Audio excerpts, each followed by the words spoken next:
Maaring iba ang takdang oras ng Diyos sa gusto natin, ngunit ang kanyang awa ay para sa lahat. Kaya't magpatuloy tayong manalangin at magtiwala sapagkat laging nakikinig ang Diyos at tumutugon sa tamang paraan.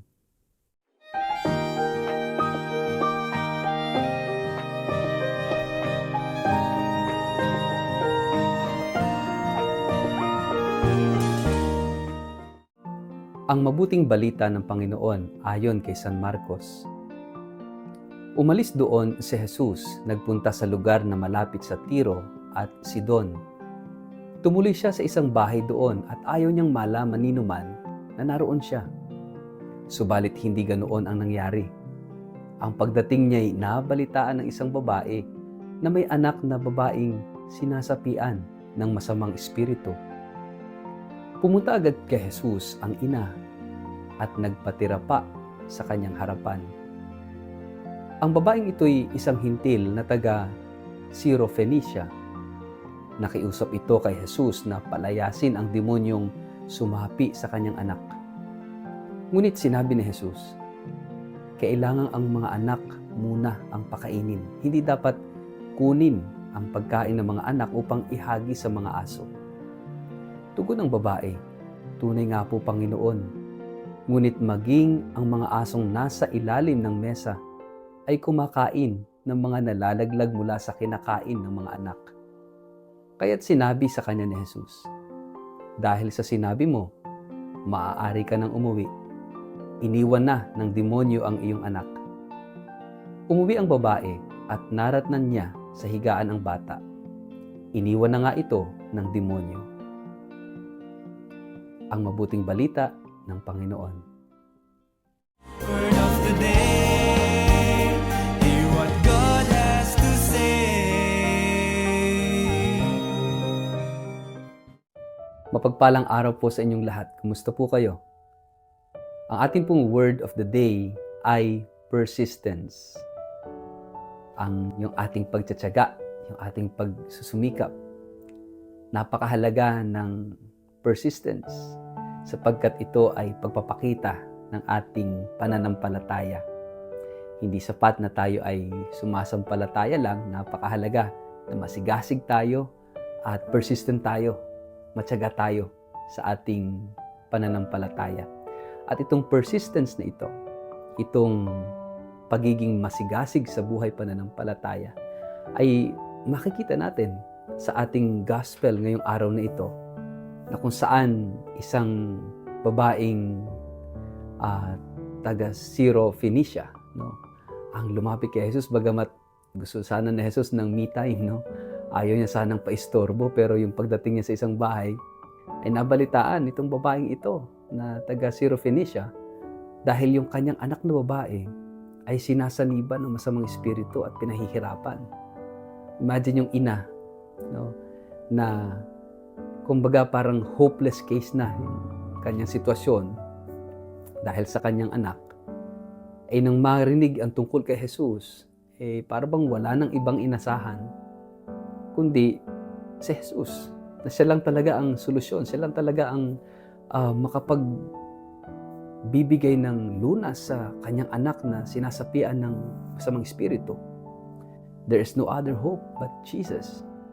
Kaya nakita natin dito sa pakiusap ng babaeng ito na nagmakaawa sa Panginoon na tulungan yung kanyang anak na sinasapian ng masamang espiritu.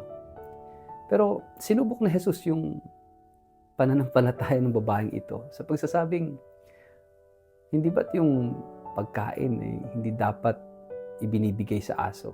Dapat unahin muna yung mga anak. Ibig sabihin, hintil itong babaeng ito. Kumbaga siya, para lang sa mga Israelita, sa mga Hudyo. Ang ganda ng sagot ng babaeng ito. Ginamit ni Jesus hindi para ituring na aso yung mga hintil, no? Kundi dahil alam niyo sa mga hintil, mga Gentile, mga hindi Hudyo, yung mga alaga nilang hayop ay part of the family, no? Yung mga aso, parang tayo ngayon, yung maraming mga tao na yung pets nila, alam ba, yung aso ay para bang miyembro na ng pamilya. Pero sa mga Hudyo, hindi. No? Para sa mga Hudyo, hindi pwedeng pumasok ang mga pets, ang aso, sa hapagkainan, no? Para lang yan talaga sa tao, sa pamilya, no?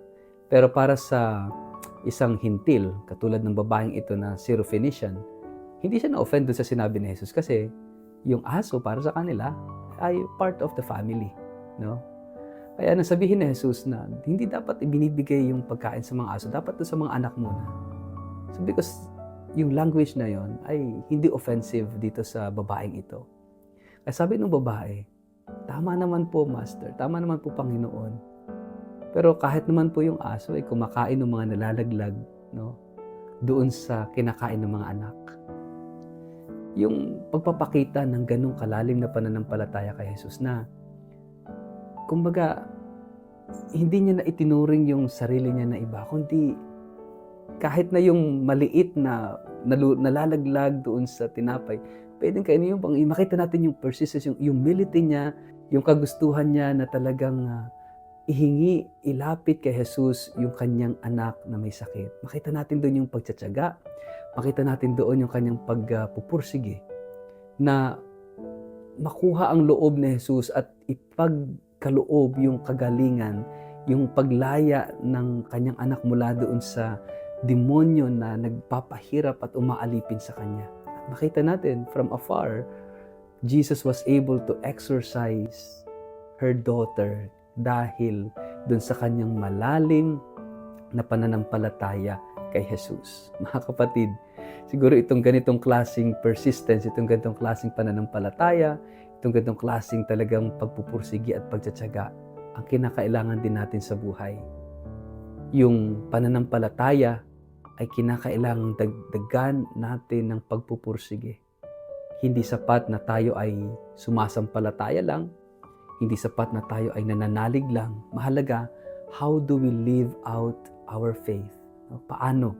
Paano nga ba natin isinasabuhay yung ating pananampalataya? At isang mahalagang pagpapakita, pagpapamalas ng malalim na pananampalataya ay yung tinatawag nating persistence. Dahil ang totoong sumasampalataya, hindi basta-basta sumusuko, hindi basta-basta panghihinaan ng loob. Gagawin niya ang lahat upang sa ganon ay makamit yung kanyang inaasahan, yung kanyang hinihiling out of that deep or great faith na meron siya. Katulad ng babaeng ito, sana wag tayong panghinaan ng loob. Sana wag tayong mawalan ng lakas para harapin yung mga hamon ng ating buhay. We need to face every challenge na hinaharap natin na may determinasyon, may persistence, at may malalim na pananampalataya. At kung hindi man agad-agad sagutin ng Diyos yung ating mga dasal, huwag tayong panghihinaan ng loob. Kasi sa tamang panahon at sa tamang paraan, ipagkakaloob din sa atin ni Jesus yung ating hinihiling. Huwag susuko, huwag bibitaw. Hindi tayo pababayaan ng Diyos. Sa ngalan ng Ama, ng Anak at ng Espiritu Santo. Amen. Ama naming Diyos, salamat po dahil pinadala mo sa amin ang iyong anak na si Jesus upang tulungan kami sa pang-araw-araw na pangangailangan. Salamat po at tulungan mo po kami na maging matatag sa aming pananampalataya. Huwag agad susuko at bibitaw sapagat alam namin at batid namin na kami ay hindi mo pababayaan. Amen. Pagpalain po kayo at ingatan ng makapangyarihang Diyos, Ama at Anak at Espiritu Santo. Amen.